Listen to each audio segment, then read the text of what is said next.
Good day and welcome to our daily news roundup on Atlantic TV. I am Mike Egobadio. Here are our top stories. Federal government moves to boost local production of malaria TB test kits. Campaign reform sparks Ayayi Yabo feud. And federal government secured a 729 billion naira bond for Genco's debt repayment. 6 killed as twin earthquake hits Peru. And on the sporting scene, Lagos set for Commonwealth Fencing Championship. Now to the news in full.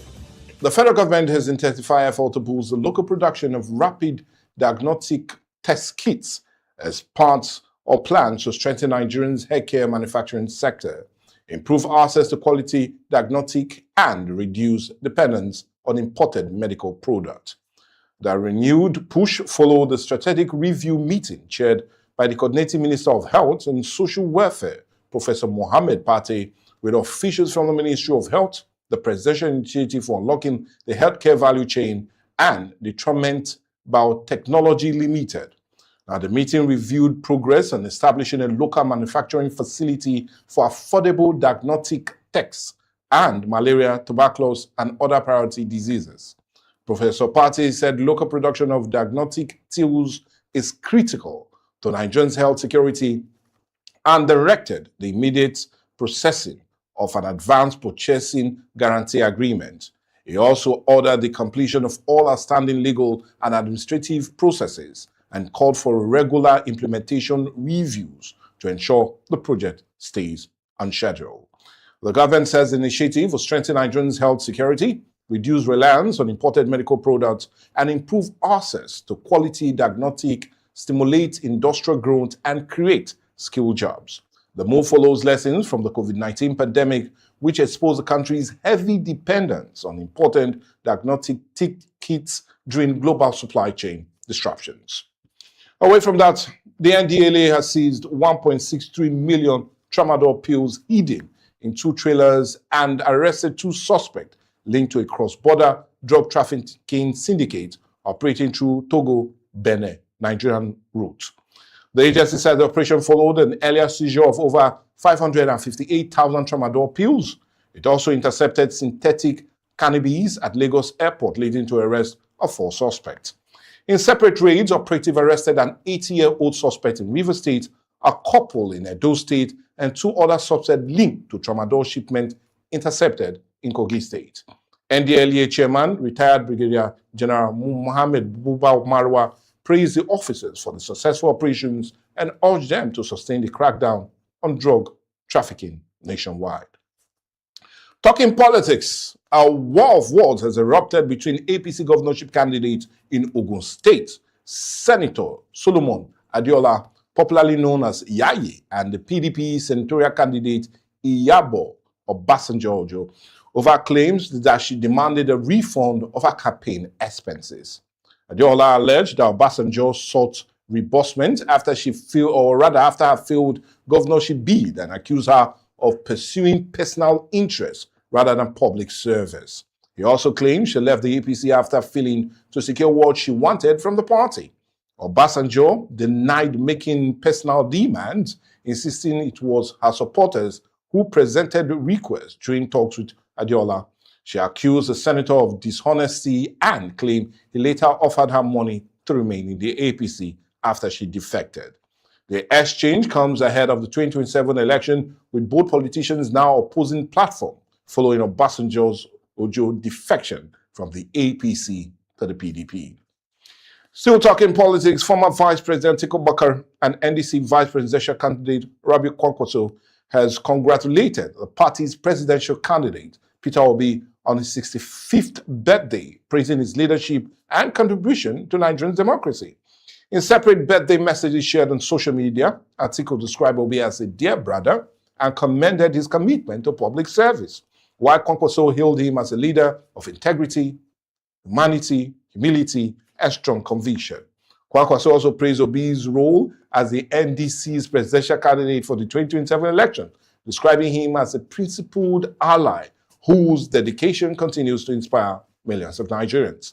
Peter Obi, a former governor of Anambra State, is the NDC presidential candidate for the 2027 election, with Kwankwaso as his running mate. Atiku and Obi were political allies under the ADC before Obi and Kwankwaso joined the NDC. On business, the federal government is set to issue a 729 billion naira bond to settle verified debt owed to electricity generation companies as part of effort to restore liquidity in the power sector and also boost investors' confidence. The bond issuance, to be preceded by Investors Forum on July the 21st, will bring the total value of the first phase of the presidential power sector debt reduction program to about 1.23 trillion naira, following an earlier 501 billion naira bond issued in January. The Nigerian Bulk Electricity Trading PLC says the program is designed to clear long-standing debt, strengthen the financial health of the electricity market, and also encourage new investment into the power generation.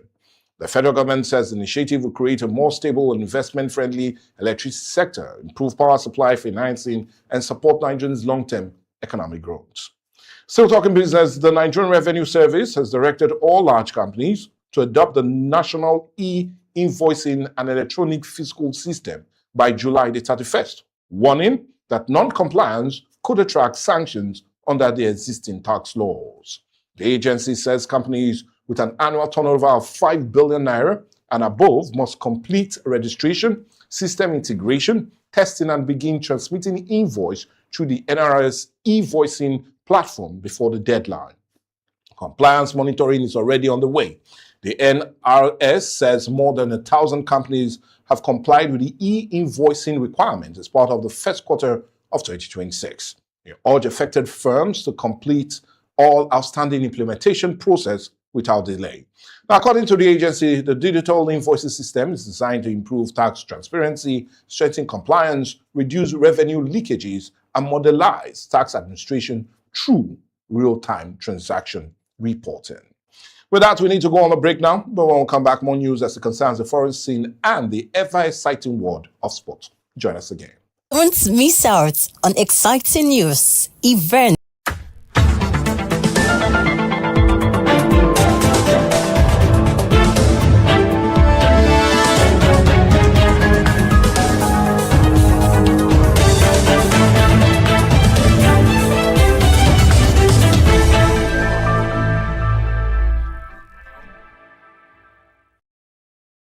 And on the foreign scene, 2 earthquakes have struck Peru's Junay region, killing at least 6 people and destroying dozens of homes, according to the country's civil defense authorities.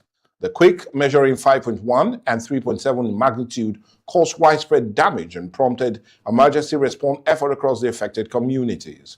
Rescue teams have been deployed to assist victims, assess the damage, and provide relief to displaced residents. Authorities are continuing search and recovery operation while urging residents to remain alert in case of aftershocks. The United States has launched a 9th consecutive night of airstrikes on Iran, targeting military facilities near the Strait of Hormuz as tensions between the two countries continue to escalate. The United States military says the strike targeted Iranian command centers, air defense system, missile and drone launch site, and coastal surveillance facility used to threaten commercial shipping. Explosions were reported in several Iranian cities, while Washington said the operation was also in response to the recent deaths of 3 American service members. Iran responded by launching missile and drone attacks on what is said were U.S. military facilities in Jordan and Kuwait. Air raid sirens were also reported in Bahrain as the conflict spread across the region. Now, despite the renewed fighting, United States Secretary of State Marco Rubio said Washington remains open to diplomacy. However, the escalating conflict has disrupted shipping in the Strait of Hormuz and raised fresh concerns over global energy supplies and regional stability.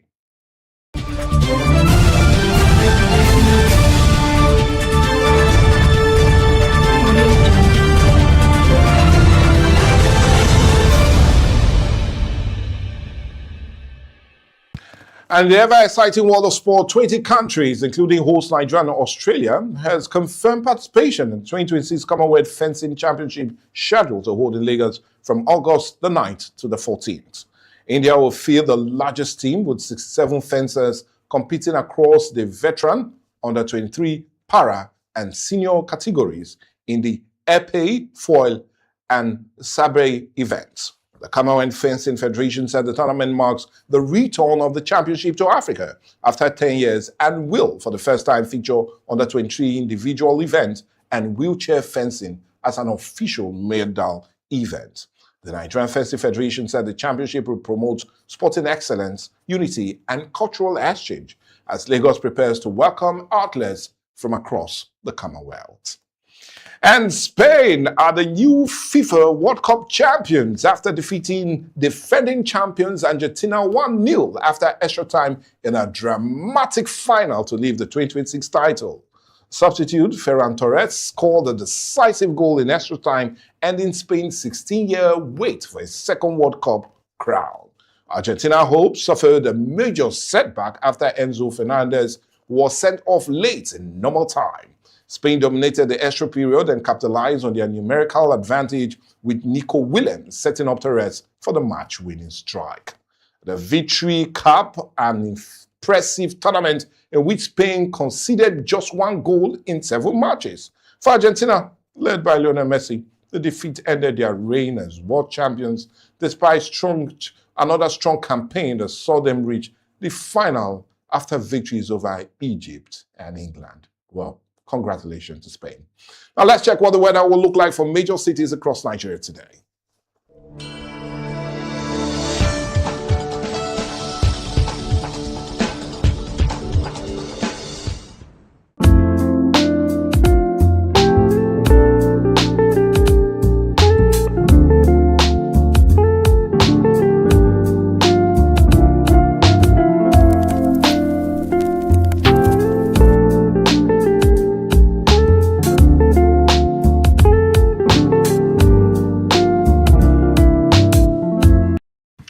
Well, it's going to be a wet day just like the week.